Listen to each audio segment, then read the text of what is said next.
বিষাদ বেদনাই বুকুতে খুলিয়াই মৰমে কান্দিছে হাই কাকো নাপাই। বিষাদ বেদনাই বুকুতে খুলিয়াই জীৱনে কান্দিছে হাই পাই হেৰুৱাই।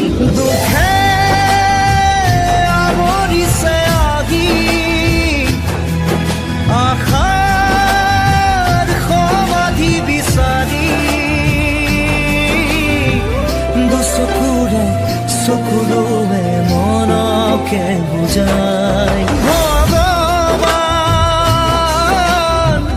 ৰচিলা মায়াৰ পৃথিৱী, ভগৱান ৰচিলা মায়া। पता है वो लोग भी जाने कि असम पे अभी क्या बीत रहा है और हम लोग को उनका मदद करना ही होगा, क्योंकि वहाँ के लोग बहुत प्यारे हैं यार। मुझे ये पता है ये गिफ्ट जो है वो असम से ही मिला है, तो मैं चाहता हूँ कि आप